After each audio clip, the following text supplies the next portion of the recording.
which I would like to substantiate the legality of the deployment. Under the existing legal framework, the mission outside the country has to be clearly defined. That should be underlined.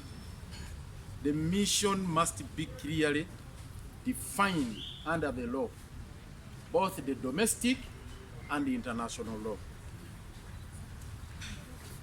Under the domestic law, the Constitution in Article 210 gave the mandate to Parliament to create that framework that would define the mission.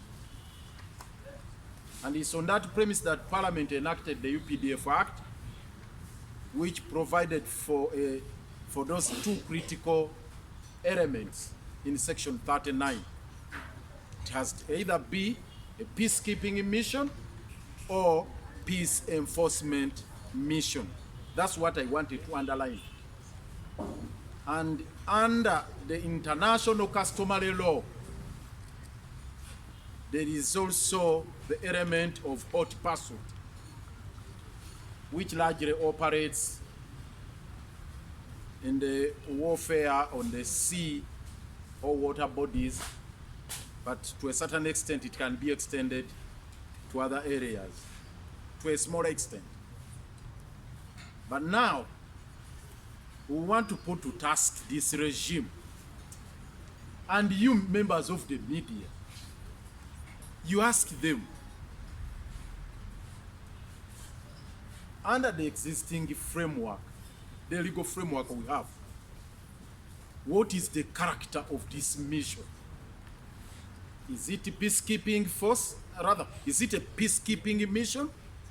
Is it law enforcement mission? Is it hot pursuit? In those three categories, what is it? Because it has to be defined. And if it is to be a peacekeeping mission or peace enforcement mission, that is largely regulated by the UN framework under the provisions of Section 39 of our Updf Act, Section 2 of the Updf Act, as well as Chapter 6 and Chapter 7. Doctor alluded to Chapter 6 and Chapter 7. What are they all about? Chapter 6 is specifically, Chapter 6 of the UN Charter is specifically about what we call Pacific settlement. Pacific settlement. And Chapter 7 is about dealing with a situation where there is an aggression, one nation engaging in an aggression against the other, and thereby causing that kind of, or in a situation where there is what you call arms race, different territories piling up their arsenals and posing a threat to peace and security, and that calls for the intervention. And who sanctions those two missions? This is now what is critical. Whether it is a peacekeeping or peace enforcement, it is the UN Security Council. It's none of any of the domestic entities, whether our parliament here or the government of DRC, can sit and commission a peacekeeping mission of force or a peace enforcement mission of force. That cannot happen. We want to ask, when did the UN Security Council sit? And the UN Security Council has to be moved. Who moved them? That never happened. And the very last one, there was a mention made by Dr. Chizabesiji about Section 40. We need also to dig deep into that, of the Updf Act. It talks about the situation of the force agreement, where we are involved in multilateral or bilateral operations.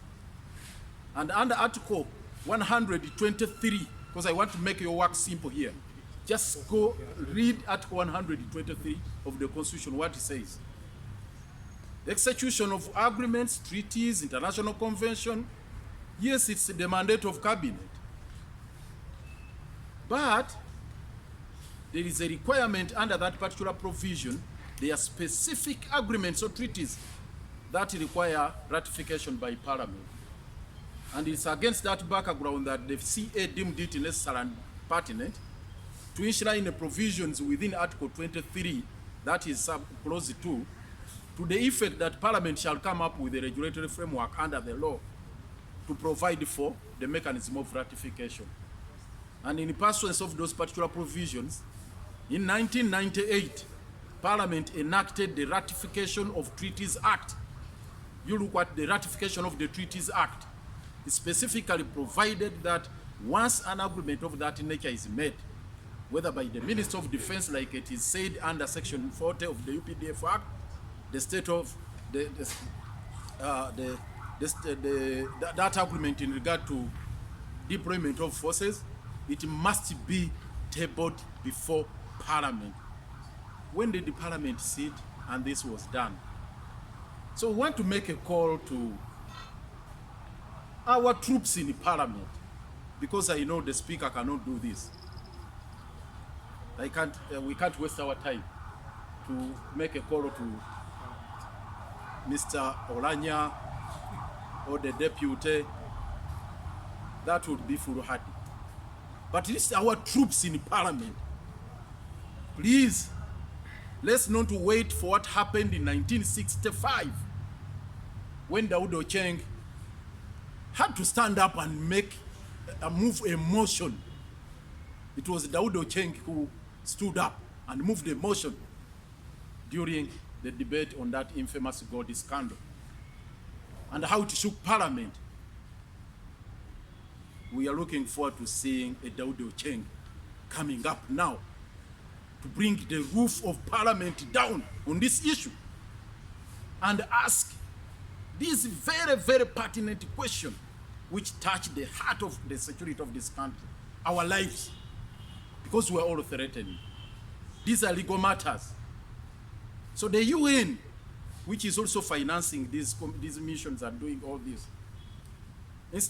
in addition to the statement issued by the spokesperson of MONUSCO, there must be a clear statement on this. Because the mandate of MONUSCO is well known under the framework, is to deal with the pacification of Eastern DRC. So are we in DRC to pacify it unilaterally as UPDF, or to bombard and kill innocent people in DRC? So these are all pertinent questions. Let's not overlook these issues, because there is a reason why the legal framework was put in place first, for safety purposes, checks and balances, accountability, and ensure that everything is done in an orderly manner. In as much as we want to deal with this question of ADF, we must comply with the law. Now the law has been violated. And you know, my brother Kenny here, when he was still in the Parliament, attempted to invoke the provisions even to impeach Mr. Museveni. When you talk about it, now it becomes just a laughable matter. But this is a matter where a sitting head of state can be impeached. In 1965, Gandhi revised your history. Daud Ocheng was about to impeach Obote. And they shook the nation. It was always about also getting money. Felix Onama is said to have gotten $23,000 US, like it is mentioned here in gold. I mean, $50,000 US, Obote $50,000 US, and many others. So, today, the names which were mentioned in the scandal are still there. General Saleh, General Otafire, and others. And the Parliament cannot stand on their ground. Please, our colleagues, our comrades, our troops at that front, rise to the occasion, bring the House down on this very, very critical issue of deploying our troops in DRC illegally at our own expense. I thank you very much. Mu bufunzo bw'ekitalo mu Luganda